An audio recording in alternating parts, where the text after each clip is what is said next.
Hello guys, napasok tayo sa Cebu Cordova Expressway. No, tatry natin dahil sa Expressway ng Manila hindi tayo makapasok dahil wala tayong 400cc. Dito 125cc lang or 115 ata, pwede na rin pumasok basta nasa gawing kanan ka. Ngayon, akadara tayo ng Expressway na 125 lang ang ating dalang motor. Basta nasa kanan lang daw po, follow the rules. Bayad ka ng toll gate, kung may pambayad ka, wala, pangutang, charge ka ay boss MVP. Ito na guys, pumapasok na tayo. Dito lang ako sa blue lane, parang EDSA lang, motorcycle lane. Yun, 90 yata ang babayaran ko.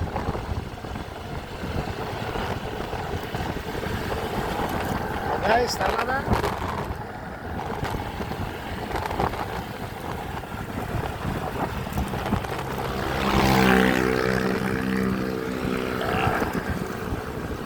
Ibang motorista guys ayaw sumunod sa batas na CCLEX ng Cebu Cordova Link Expressway. Ayun palang meaning.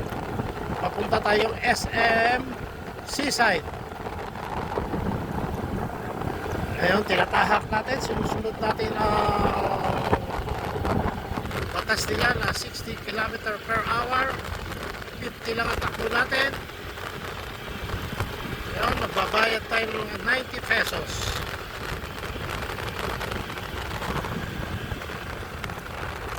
Sa tingin ko may mga 8 km siguro to guys, 8 kilometers.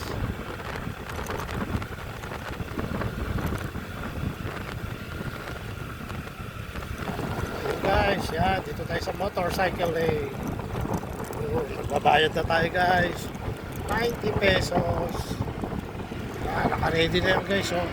Nakalagay na yan sa bulusan ng ating motor. Yan. Yan. Bayad tayo, yan, bayad. Guys. Yan. Pero sa harap. Oh, 60 pesos lang pala guys. 60 lang pala ang motorcycle, 60.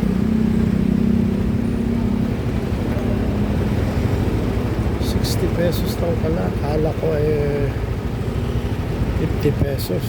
60 lang pala. 90 pesos. Bayad po ma'am.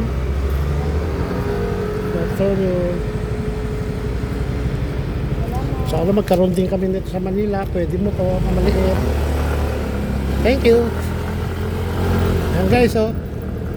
Yan, oh. Yung NMAX, iniwan ako.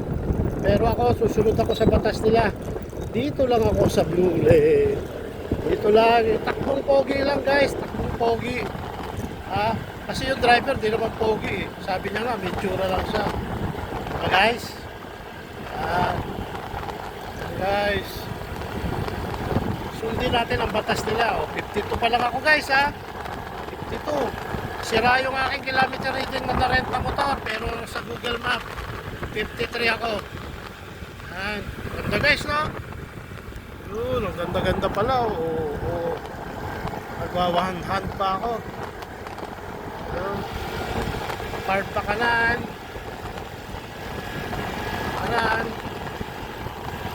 Sana magkaroon din ganito sa Manila. NLEX, calling, NLEX. Bigyan nyo kami ng maliit na linya, yung may bakod. Pwede na kami ron, kahit 2 lane. Yung maliliit na motor. Hindi ka lang magkakarera.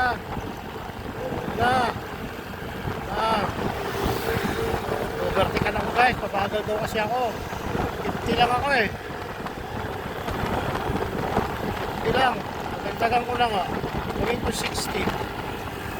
Ayun guys, ang ganda ng talawin, oh. Ito guys, 80 pang araw, oh. 80 ba? 80, baka sa motorcycle single lane only. 60 lang talaga ako. Ano, nakatatak sa flooring. No? Natatanaw ko na yung mamahaling viaduct, bridge.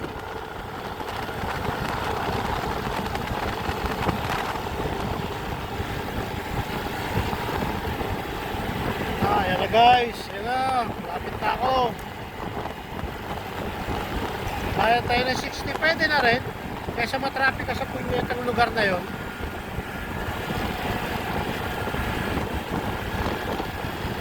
Matraffic ka doon, papuntang airport.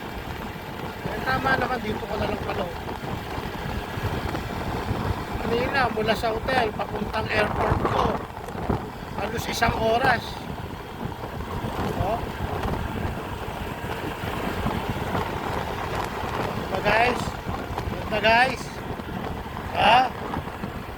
Minsan makapagyabang din tayo sa sarili natin. Makapagbakasyon tayo ng hindi nagtatrabaho. Yung napupuntahan lang natin itong Cebu. Kapag may trabaho, ikot na natin yung buong Pilipinas. Pero sa trabaho, ngayon, kung saan ko gusto pumunta, nakakarating ako. Kung may pera, kasi wala tayong pera. Yung ticket natin guys, binook natin to last year pa, June. Ibig sabihin, kahit pa paano, nakahanda tayo. Hindi lang tayo nakahanda sa panggastos. Kasi kailangan pa natin mangutang para hindi lang masayang binook natin na ticket. Overtikan ako guys. Kaya mo, takbong pogi lang ako eh.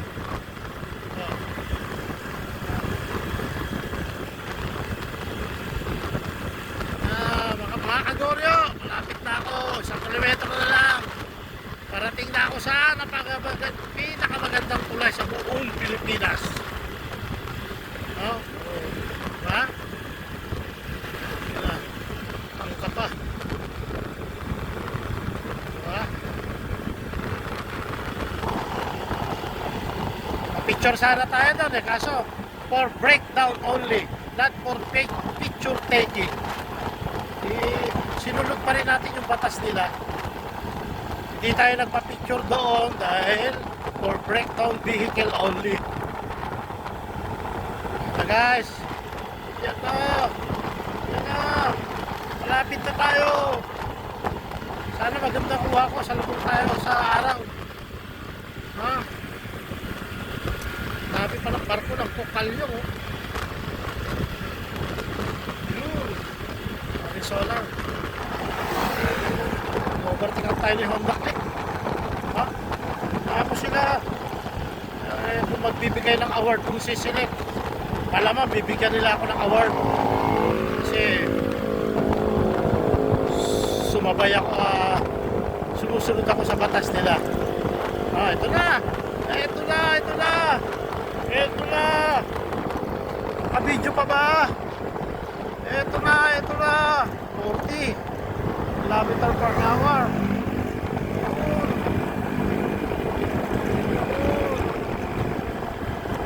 Yun guys, dyan sa tulay na yan, meron dyang tambayan sa ilalim. Try natin makapagpalipad ng drone habang wala nanghuhuli, kasi doon sa Oslo bawal.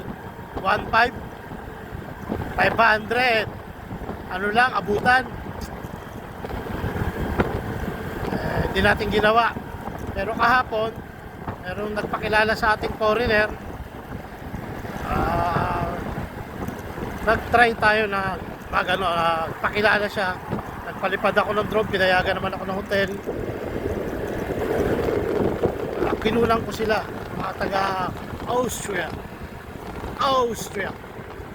Binigyan tayo ng 500 pesos saka 2 boteng beer. Kaya ganda ng tulay, no?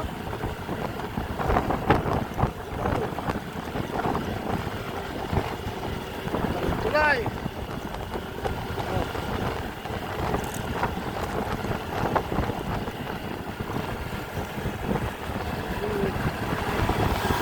Traffic guys, oh. pero pabalik naman tayo ng hotel eh. Diyan talaga laging traffic yan.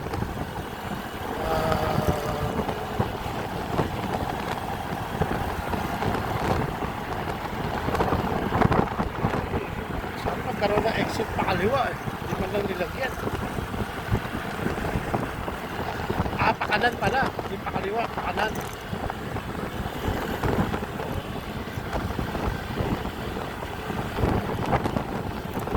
Ayos na. Lapit na tayong bumaba.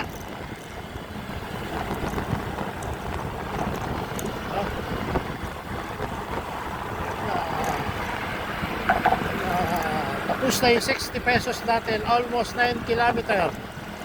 Mahaba. 8 kilometer kasi 1 kilometer siguro yung papuntang SMC side. 8 kilometer siguro yung haba talaga total na. Guys.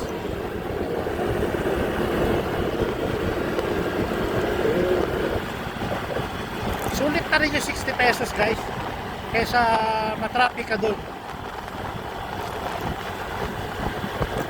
So dami pang stoplight.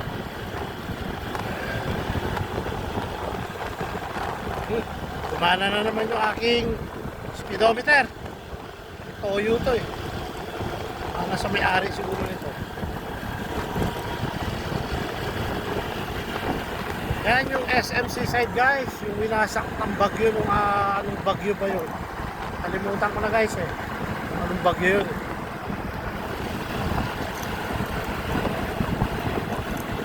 Pero mahangin guys. Hindi rin tayo makapagpalipad. Dahil ang gamit nating drone ay Neo lang. Tapos mahina pa tayo. Hindi pa tayo masyadong magaling. Ito maghahanap tayo ng U-turn slot para makapag U-turn tayo.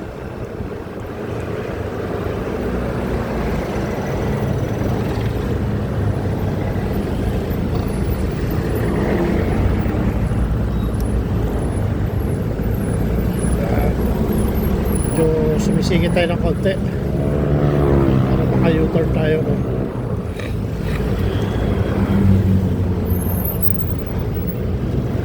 Diba? Parang EDSA na ito ba guys? Parang EDSA lang.